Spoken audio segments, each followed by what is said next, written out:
You're also the only guest I've ever had that says they're going to McDonald's and then ends up in Waitrose. Well, you know, if there's an option, it'll usually be Waitrose.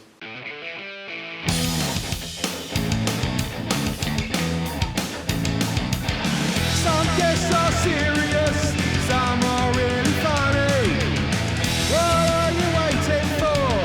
Come and get this honey. It's absolute bedlam. Absolute bedlam. Absolute bedlam. Join the hype, like and subscribe. Wow, that's a really good question.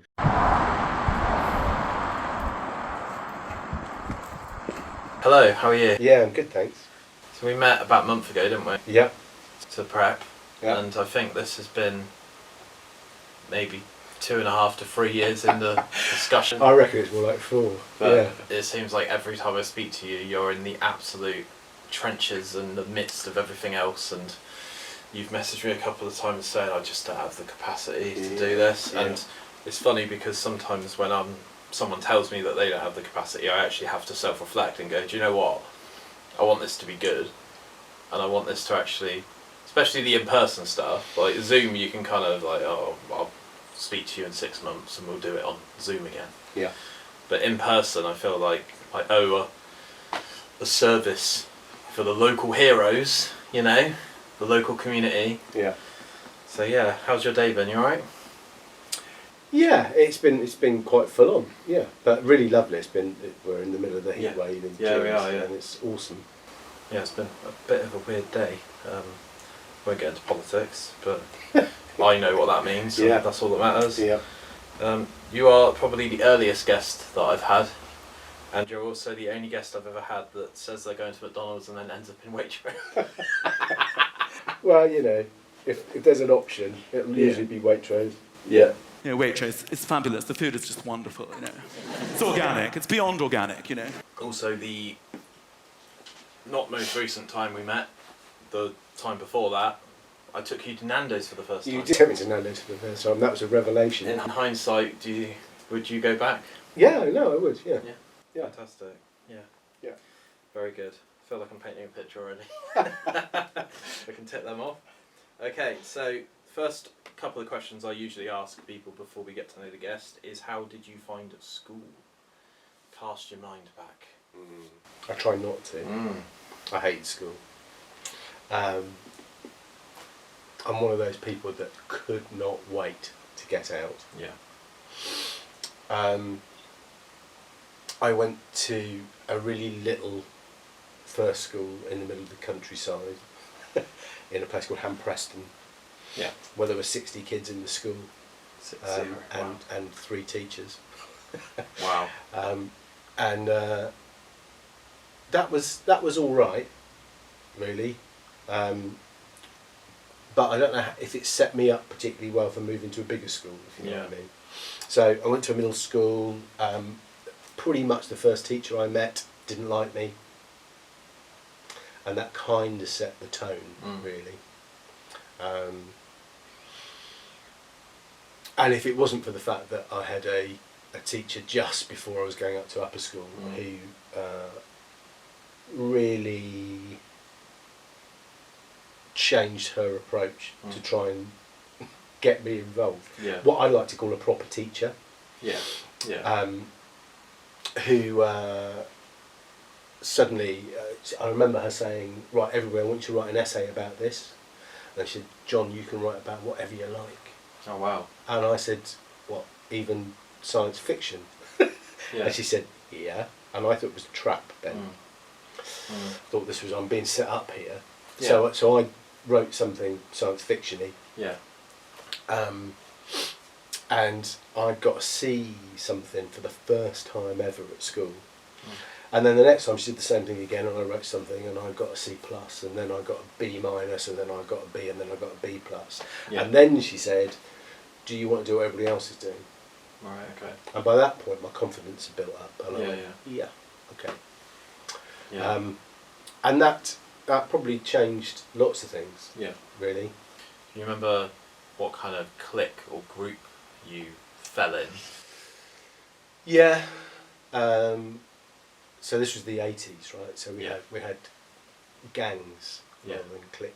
I Yeah. don't know whether people. I know what you mean. gangs. Yeah, And you were either into madness, yeah, yeah, in which case you were a mod, or you were into Queen, in which case you were a rocker, was yeah. the way it was put. And I fell very nicely into liking Queen, really. Okay.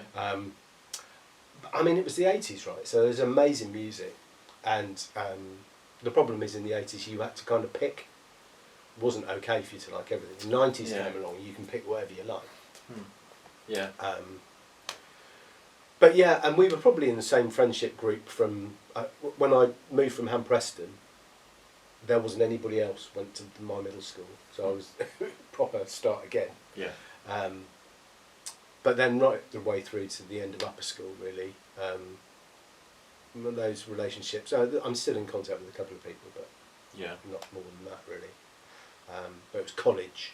I went off and did A-level theatre studies at Poole College, and that properly shifted stuff for me. I think really that was, yeah, college changed the way that I looked at stuff. Yeah. I think when I said I wanted to be an actor, my parents were kind of like, oh, well, we hope this is a phase. Yeah. And then I got there, and it was full of people whose very, very middle-class parents had said, of course, darling, why wouldn't you? Yeah. And that kind of shifted the way that I thought about the world and what I thought I could get out of it as well. And I was saying to you off camera earlier on, I've just been best man for my best mate that I met on the A-level theatre study. In fact, I met him before we were enrolling, his dad and my dad and me and him at the library enrolling in September before we started. So I've just been his best man. He's living in Spain. Yeah. Very cool. Yeah, fair enough. Can you remember the naughtiest thing that either happened at school to you as an innocent bystander or something that you had instigated yourself?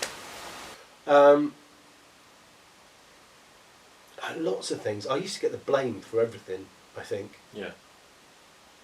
And that at home as well, I think. Yeah.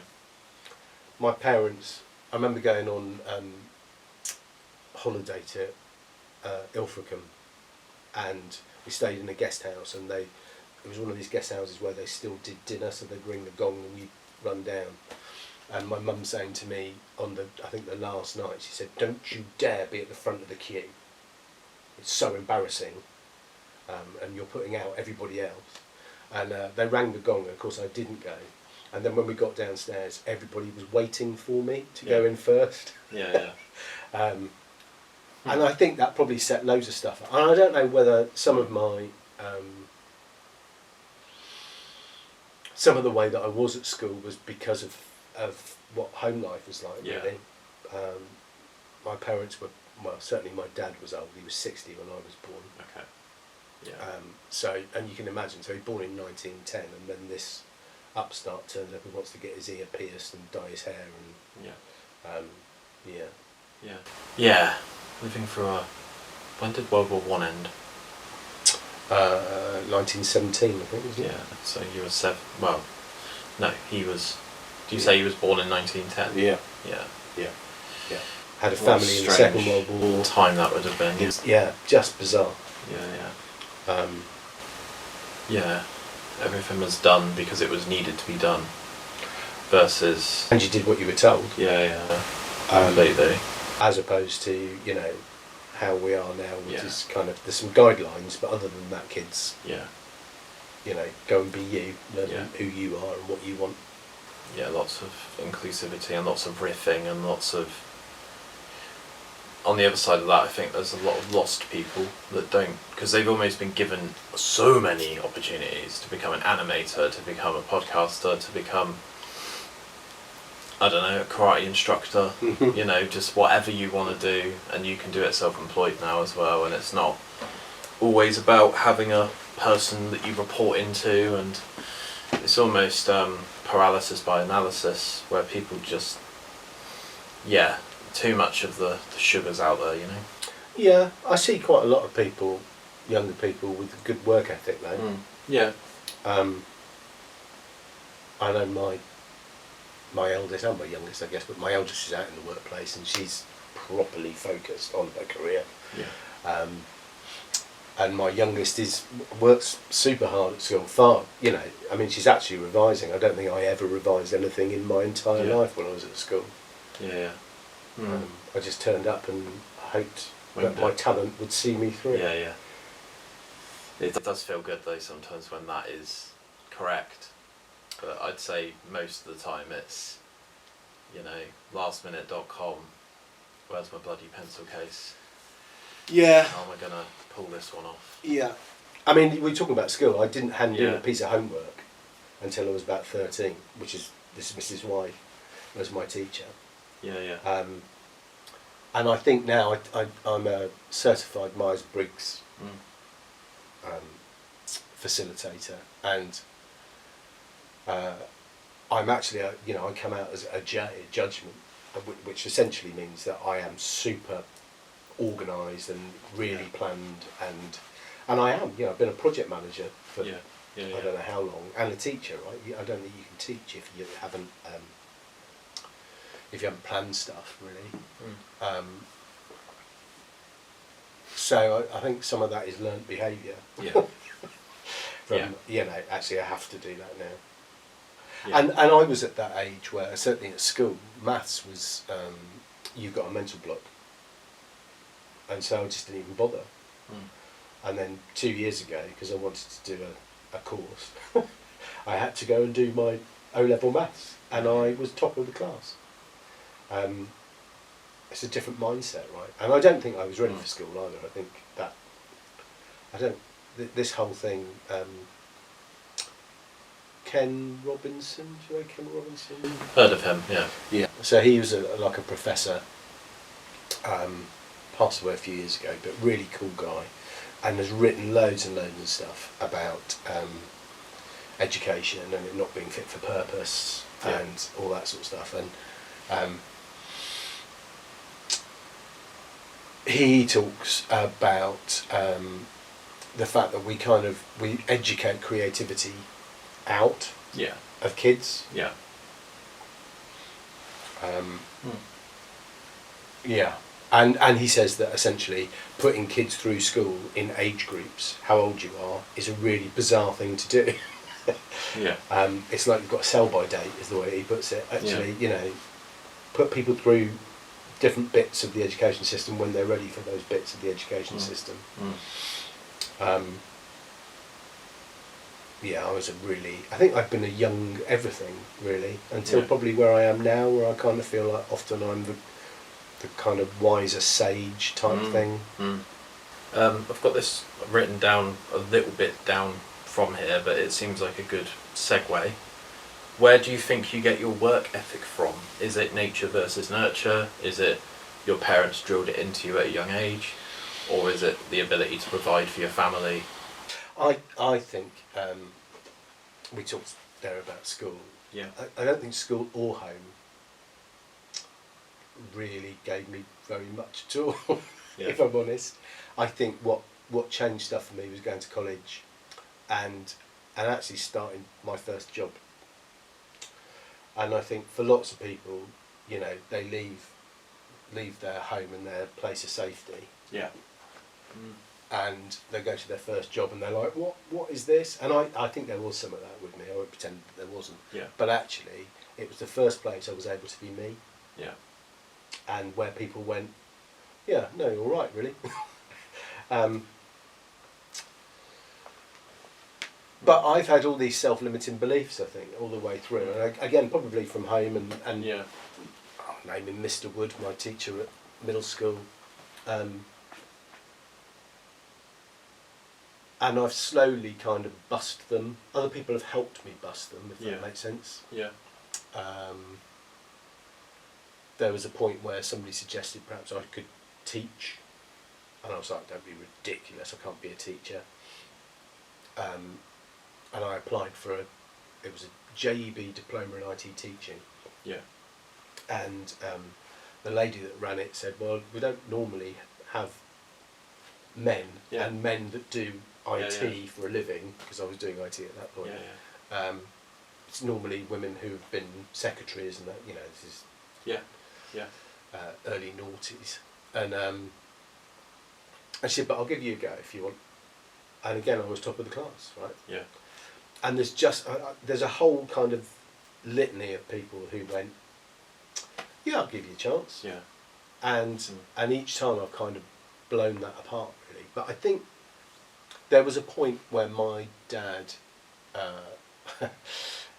said to, it was a difficult relationship with my father, but said to my mum, people keep coming around. So people that I worked with, used to work at Happy Eater.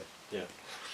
And which was a roadside restaurant type Yeah. thing. Most of the Starbucks are now in old Happy Eaters Yeah. on the roadside. And suddenly people were coming round to talk to me about stuff. Yeah. A bit almost counselling-y. Yeah. And I think that started to shift stuff for me. And I was pretty good at... I've always been quite strong-willed. I've always thought very particular things. My values are massively values-driven. Yeah. And I think I've managed to find roles and bosses, probably, who've really supported that. Mm. So I think my work ethic has kind of come from that, really, rather than... and some of my mates as well, I think. There's a Ed Sheeran's Castle on the Hill song. Yeah. There's a bit where he's talking about each of his mates, and he says, these people raised me. These people raised me and I. And my wife said to me, I don't know anybody that's more truthful than you. Mm. My mates raised me. And I've managed to, I have managed to get myself to a point whereby work is an extension of who I am and my value set, and therefore actually it's almost not work. It's taken a while to get there. Yeah. And there have been setbacks, because if you are values driven and then you get somebody who's a bit Jobsworth coming in and trying to say, right, now we're going to do it this way, Yeah. actually, if that's not in line with your values and, Yeah. and before the job was, that's really difficult. Mm. But I've usually voted with my feet, which is why I've had lots and lots of different roles. Yeah. Yeah. I think I'm quite a similar person in that regard, where if someone from the top part of the division changes, like I've seen so many, I'm not going to name anyone, but I've had so many managers that have had a shuffle upstairs and they've actually given up, and I'm like, oh right, so who's my next person that I, report into gonna be? And if it is someone with completely different values, and I just find metrics don't inspire me. I'd rather people had a good time and a good customer experience, and then they'll come back. Whereas if you're just like, no, you can't have this, and no, you can't have a new phone, and what happened to the last thing? Yeah. People get scared, and like this is why people typically now don't, in my experience at least, they don't phone in to technical support because they're scared that they're going to get a snipey response. Yeah. So then you see this huge upsurge in web chats, and I'll just send them an email, and they've not got back to me, I'll send them another email. And people are so scared of getting on the phone now and actually going a bit more direct. Yeah. It is a real paradigm shift, I think, now. You heard of the vulnerability loop?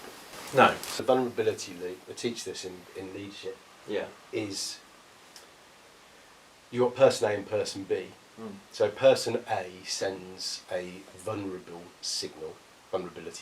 So essentially says, let's say, sorry I'm late, I'm caring for my mum and she fell this morning. Now person B has a bit of an option here, right? Person B can say, I'm sorry to hear that, but this is work, so if you can get yourself ready and get on the shop floor. Yeah. Okay? Yeah. Or they can say, wow, that sounds tough. Do you need anything? Do you want to go and get a cuppa? Do you want, don't worry, Yeah. we've got everything for now. Can you get here as soon as you can because it's a bit busy? But actually, let's talk about whether there's something we can offer to try and support that. Yeah, Can yeah. we look at your hours? Da, da, da, da. and sends that vulnerable signal back. And it's actually person B that then sets up trust. Yeah. Whereas if person B is that snarky, no matter what's going on, Yeah. actually, and we all do it at some point, that, you know, like, what now? Yeah. But actually, if you can stop, and that Viktor Frankl talks about, you know Viktor Frankl? Yeah. Yeah. Talks about between stimulus and response there's a gap, Yeah. and the gap is where your power is, Right. because you choose in that gap how to respond, and how you respond is super important. Yeah. Yeah. So if you have, you know, this happened in North Staff's NHS Trust, where if you gave any bad news to the exec teams, they would blame you. They'd come after you and go, "What are you doing? How dare you?" You know. Yeah. Yeah. And so nobody actually reported up anymore. Yeah. People stopped giving any bad news at all. And somewhere between 800 and 1,500 patients died. Because that's what you set up. You set up a culture where nobody wants to, everybody hides stuff. Yeah. And that's what happens with, you know, if you phone customer service. And it's amazing, for me, I think, we've gone backwards from a customer service perspective. That genuine wish to be curious and understand what's going on for you. How can I help? How can I help put that right? Because actually, if it's not right for you, it's not right for other people, and this matters. Yeah. That seems to have gone out the window a little bit.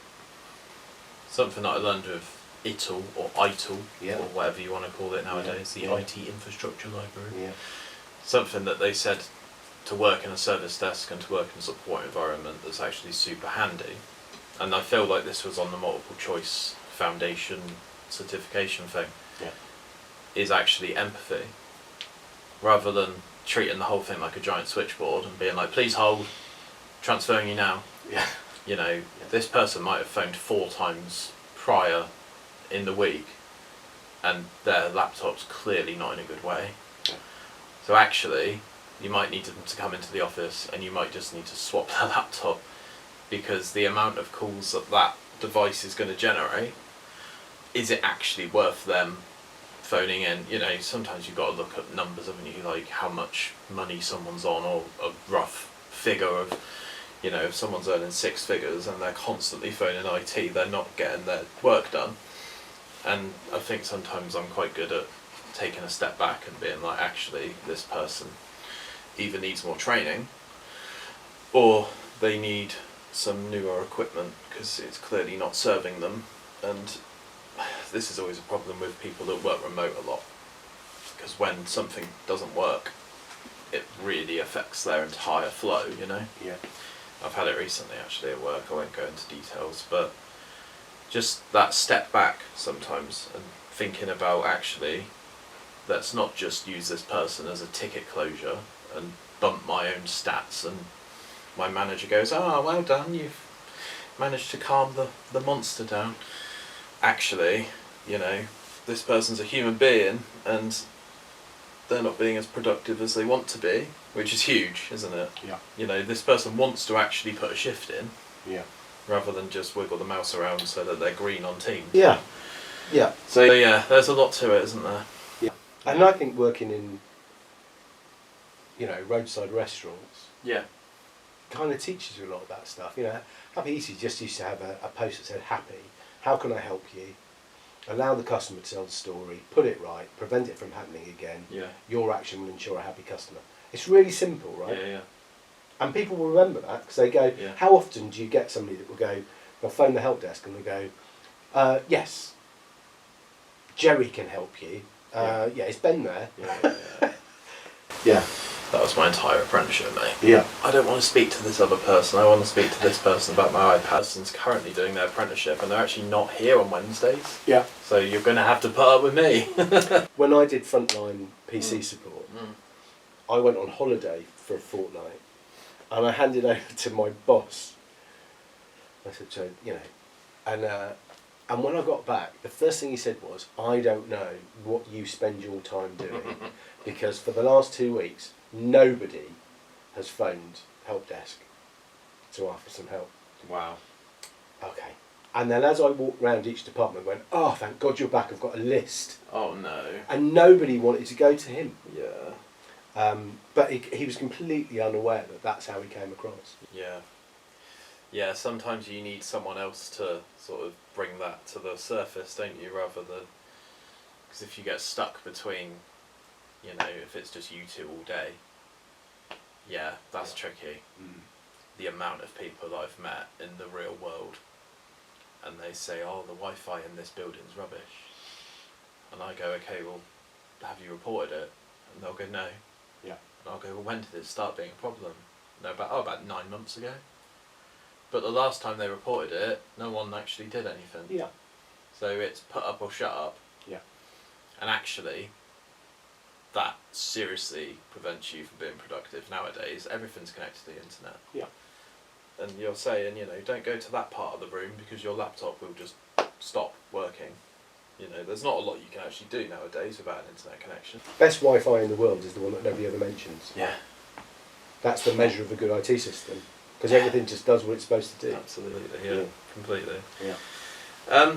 With your sort of jobs, we'll go to a little bit. I need to get another drink after this.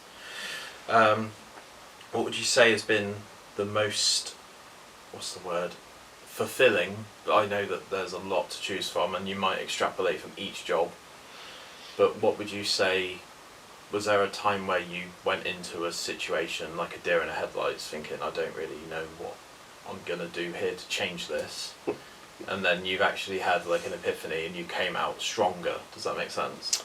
Yeah. I inherited a project. So I've done I suppose I should say that. Yeah. I've done lots of things. Yeah, so, yeah, yeah. so I started as a part-time waiter and at Happy Eater while I was at drama college. I became a cook, which was kind of, it was more money, so why wouldn't you, right? Yeah. And then I became an assistant manager. I got kicked out of college. Yeah. For missing some geology lectures. Not for drama, I turned up for all the drama stuff. Yeah. And so whilst I was auditioning for drama school, I took a job as assistant manager with actually a manager who is now my sister-in-law. Yeah.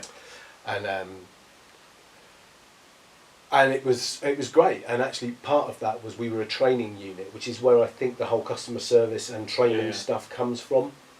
And then that kind of led to working in hotels, and so I should say Happy Eaters, I started turning around problem Happy Eaters, so I would go to different Happy Eaters in the region. Right, okay. And go and train people and do leadership. You know, we removed some leaders, I replaced some leaders whilst we trained somebody else up to take over. Yeah. There was one that we closed while we cleaned it and retrained everybody, and then reopened it. So lots and lots of different stuff. Yeah. And then that kind of went into hotels, so I became an assistant manager in hotels. And then I turned around a hotel in Harrow that had gone into receivership, and brought that back into the black, and then it got sold as a going concern and all that sort of stuff. Yeah. And then that led into I came back actually, and I got a place at Kingston Moorwood to do countryside management. I had this lovely idea that I was going to drive a Land Rover, short wheelbase Land Rover, collie dog, grow my hair, build dry stone walls, listen to Pink Floyd, essentially was what I thought was going to be my life. And whilst I was waiting for that to start, I took a job with a local franchise of KFC, and I'm not going to say too much about that, but I became a manager, and then I got fired, arrested and evicted all in a day. Let's go. Yeah, it's pretty Busy amazing, really. Yeah. And in lots of ways it was one of the most traumatic things that ever happened, but actually in lots of ways it was the most amazing thing that ever happened, because I went, I'm never going to work in this again. And so I got into IT, and then that led into, and then somebody said to me, you'd be a really good teacher. So I started training to be a teacher. So then IT became business analysis. Teaching became teaching IT at the local college in evenings and weekends. And then I saw a job in the NHS, which was IT training manager at Dorchester Hospital, Yeah. which And is we met. where we met. Right? Yeah. And I took that role. And I think probably what the catalyst for that bit was about. I was working for Caterpillar, the earth moving people. We made diesel engines, and I was thinking at that time I had Safi. Safi would have been, I don't know, 8 or 9, and I was thinking how do I look you in the face later on and say, yeah, I helped pollute the planet. Yeah. Okay. And I had a bit of that moment, and so I went online thinking, what can I do that gives back? And there was this role in the NHS. Yeah. That kind of became project management. Yeah. And then it kind of led into running programs of work. That became workforce stuff. Became a coach, did a master's in healthcare leadership, which really kind of put me back in touch with who I'd been in the 90s, mid-90s. And I've not really looked back. I've become an OD consultant and all that sort of stuff, and run a coaching community and stuff. But when I moved from Dorch to another trust, and when I got there, it was a piece of software that I'd already taken live at Dorchester, and they told me it would be working by the time I got there, and I just need to worry about rolling it out. At the time I went, right, okay. Yeah. Yeah. And there was an interface that had been signed off before I even got there. And later it turned out there wasn't a lot of testing that had gone on with it at all. But the interface wasn't working.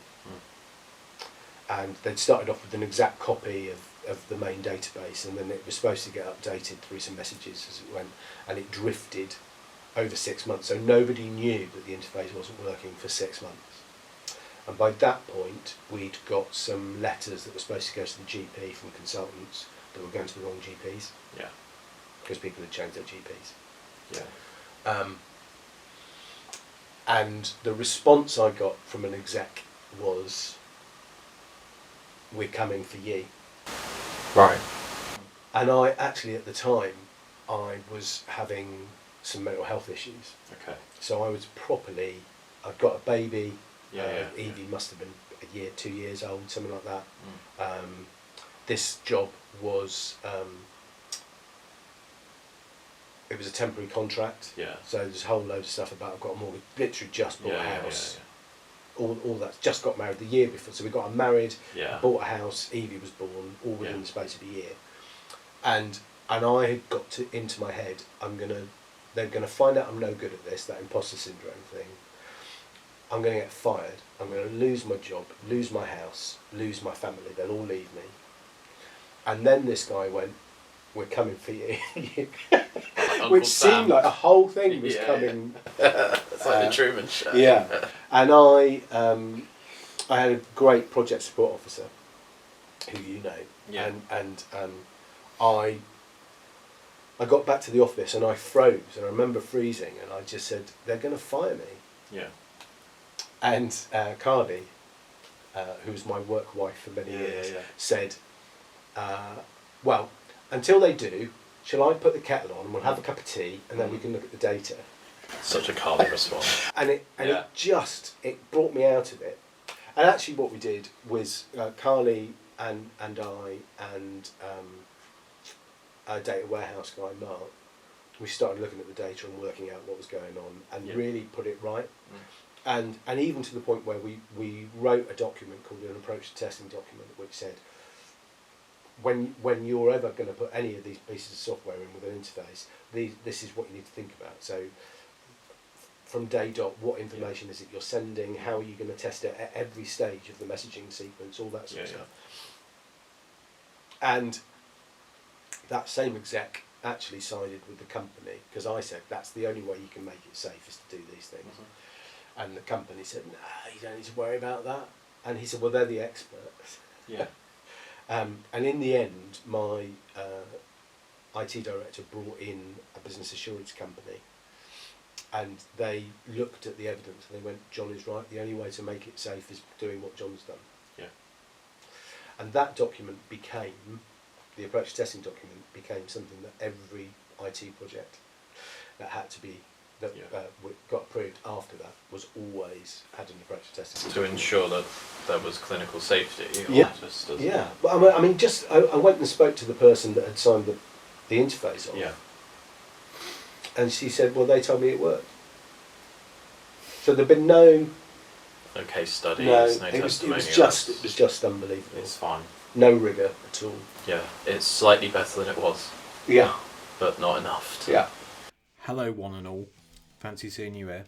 I just want to take a second to promote a product that's quite dear to my heart. I'm very pleased to announce that the podcast is now an affiliate for Vocalzone. As a podcaster, as someone that wants to make this a part of my life, my voice, the ability to maintain my voice for a steady period of time as I record these episodes, make sure that it's in the most tip-top condition it can possibly be, is absolutely essential. For me to do this every single week means that I need some help. So Vocalzone have come along and they've absolutely smashed it. I am a huge fan of Vocalzone. I'm a huge fan of their pastilles. And they don't just make pastilles, they also make tea and they make throat spray. Throat spray is a really interesting one because typically with tea and pastilles you have to actually sort of eat it or digest it and then it kicks in. Throat spray is pretty instant. It's really, really good. I can't recommend it enough. They are specifically formulated to relieve irritation from excessive speaking or singing to help you keep a clear voice. They have been doing this since 1912. And some of the most iconic artists of all time have relied on these products. One of the things that sets Vocalzone apart is that they do not contain any anaesthetic that could potentially mask any underlying vocal damage. So you're not going to unknowingly sing or podcast yourself into more issues. The blend of ingredients is pretty unique. I must say, so is the taste. When you take one of these, I cannot explain to you how good your throat suddenly feels. There's this real sense of euphoria when you eat one of these. And they do a honey one, guys. Honey, like this boy. So yeah, if you're looking for a confidence boosting product that won't break the bank, please consider supporting the show and supporting Vocalzone using the website.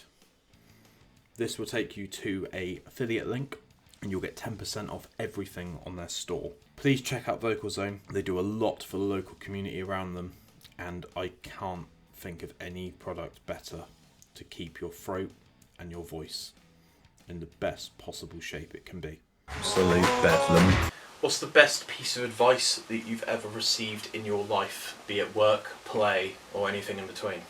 So the thing that kind of set the catalyst off for me starting to think about having, going a different way with my career was probably that comment about teacher. Yeah. You'd be a great teacher. Because it kind of just started unlocking stuff. I went, okay, I got my Cert Ed and I did this and I did that and got to that stuff. But I think that best friend that I talked about from drama college had come from a Zen Buddhist tradition, and probably it's Zen, really, because Zen shifted again how I look at my life. So I've been a Zen Buddhist for 26th year, I think, coming up. Yeah. And I used to teach as well, so it sent me on a whole kind of, I think I was always quite deep, but it took me on a slightly different level of depth Yeah. that without Zen would never have come about, really. And I think even my role as an OD practitioner is pretty much based in Zen. Yeah. The Eightfold Noble Path. Right career, doing something that matters. Yeah. Yeah. right thinking, all of that stuff. One more question, then I'm going to ask if you've got any questions for me. This is a bit of a tangent one, but what do you think a futurist mindset entails? Next time we might have to go into the the backstory of this one. Jim Collins, who's a grounded researcher, in his latest book, which is called Beyond Entrepreneurship 2.0, talks about the fact that we've been, I suppose from COVID, we were promised a new norm. Yeah. And he says there'll be no new normal. There'll just be a series of not normals, with increasing uncertainty and unpredictability and all of that stuff, right? And the pace of change is going, you know, it's off the charts, isn't it? Yeah, a metre a second. And people aren't keeping up with it. People don't know this stuff's coming, and really good people just don't know. And somebody who's really got a really huge background, a really good background in this stuff and should know, said recently about, he was talking to me and he said, talked about the industry, the fourth industrial revolution. He said, well, you know, we're in industry 4. We're not, we're in industry 5. We haven't been in industry 4 for 9 years, something like that. It's, you know, actually, no, it's not true, 3 or 4 years. So the pace of change is happening all the time, within the NHS particularly. Yeah. You know, actually, the expectation is that we'll be writing to the everybody's DNA, to the human genome, and putting defects right within the next 10 years. Yeah. Right? Nanobots in people's bloodstreams looking for particular proteins that suggest somebody's about to go into diabetic shock or have a heart attack, or go, you know, actually this stuff, science fiction is becoming science reality. Yeah. Definitely. And we're not talking about it enough. You know, we're in the 5th industrial revolution. Yeah. We're in the 2nd ever information revolution. You know, the first one was the printing press in 1440-ish, something like that. And now with AI and supercomputing and quantum computers, actually this stuff, and you can see it. You can see how it's shifting. AI is shifting everything. How often do you use AI just in your daily role? You know, as your artificial intelligent assistant. I'm using it all the time. Yeah. Yeah. And that technology, you think that's probably only kind of 18 months as it started to become kind of mainstream in work. Yeah, almost forced on you. Yeah. Through a medium like Microsoft. Yeah. Or another non-profit or whatever. Yeah. I went into Claude this week and started using Claude. Yeah. I have a really great conversation with Gemini in the car in the morning sometimes when I'm on my way to work. Quite a deep philosophical conversation, right? Yeah. And you have to always be on the watch because, as you know, it hallucinates and tells you fibs. Yeah. But actually, there's some really good, useful stuff from it. Yeah, separating it though, isn't it? Yeah. The wheat from the chaff and all that. Yeah. Yeah. But it's getting people, particularly in leadership, to start, you know, leadership's about doing the right things. Yeah. And so, if we are still leading in a way that we're thinking about the world as being in Industry 4, which was mass customisation, we're now talking about mass personalisation. We're already developing drugs that are just for you, not for people like you, just you. Yeah. You know, your genetic code. It is fascinating. Yeah. And that's the thing for me with being a futurist, is it's just trying to be aware of that stuff and keep up to date with it, and be, you know, making people aware that it's coming, and well, actually that it's here. Yeah. Not even that it's coming. Yeah. It's arrived. It's at your door. Yeah. You need to accept the delivery. Yeah. Yeah. Yeah. Very good. We'll get onto that another time because I think that's a really interesting topic. So stay tuned. Subscribe, please. I need more subscribers. Okay, last question. Then we're going to wrap up. This has flown. Yeah. Do you have any questions for me at all? Anything you want? Obviously, we know each other quite well, but as someone that's been doing a podcast for nearly 6.5 years, anything about the adventure or just what flavour press I like, whatever you want. Yeah, where are you hoping it goes? I've had to have a conversation with myself about this recently because I want it to go Joe Rogan. I want to be the biggest UK podcaster, but actually that already, in my head at least, that already comes with a lot of challenges and a lot of stress because you've got to be posting on social media so much now. There's a guy I watched a podcast on recently, I can't remember his name, but he says he tries to push Instagram so much that it actually tells him that he's posting too much. Okay. Which I've never gone that far, you know. But that's what it takes now. You need clips, you need funny outrage moments where people flip tables and, you know, it's called crashing out, that's what it's called. Okay. So rather than actually having intellectual conversations, you actually just need to create an outrage culture where people go, oh, your McDonald's order's shit. And it's just this weird, like trying to extrapolate an hour and 20-minute conversation into a 15-second clip and hoping that someone watches it. So to answer your question, I think I'm quite happy just being a bit of a hobbyist with it. Okay. And I only want to record now when I actually want to record. Yeah. Because at one point I was recording 3 or 4 of these a week, and I was phoning it in. Because you can't research your guest at that velocity, unless you've got a team behind you. So I'm very, very lucky to have a very good editor that pretty much exclusively edits for me. I want him to actually become a full-time editor more than I want to actually become a full-time podcaster. So yeah, to answer your question, it would be nice to make a little bit of passive income from it, but I'm certainly not looking for it to pay my bills. Yeah. And I think there's such a crazy saturation of podcasting now, because it is essentially mic, internet connection, studio, and you're kind of mining out your local area.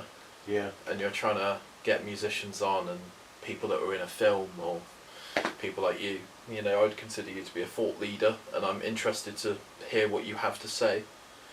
And I'm very present when these conversations happen, but they have to happen quite infrequently to me. Because if I'm getting this every day, you become climatized to it, you know? Yeah. So yeah, I think I'm just happy to keep doing it versus getting it right to the nth degree and really looking at the coalface of it and doing, you know, 4 a week every week. Yeah. Because, you know, if you do everything that you want to do constantly, it starts dulling, doesn't it? Yeah. You lose the joy of it. Yeah. And that's the reason I started doing it, was because this was an antidote to being bored during COVID. Yeah. Okay. So I don't want to become bored by the amount that I need to do off the back of the fruits, you know? Yeah. So, but yeah, I love it. So I'm going to keep doing it. And I'm just interested to hear how people think. And some people I've had on have been very eloquent, and some people have been very yes. Okay. Please elaborate. Like, help me. We're doing a podcast. Please. But some people just don't know what a podcast is. They're like, oh, it's like radio. Yeah. I'm like, kind of, but it's meant to be a little bit more decentralised than that. Yeah. But yeah, been lovely speaking to you. And you, mate. Time has really flown. We're 50 minutes in. It goes to show that, you know, it's not just 2 random people meet up in a remote studio somewhere. I mean, fairly. There's no forced conversation here, you know. Yeah. But yeah, it's been fun. Yeah, cheers. Hope you've enjoyed your first one. I have, yeah, no, it's cool. It's not that scary, is it? No. Not going to scour your LinkedIn. 1997, you said this. What did you mean? But yeah, thanks for watching, guys, and we'll do another one soon. Cheers. Cheers!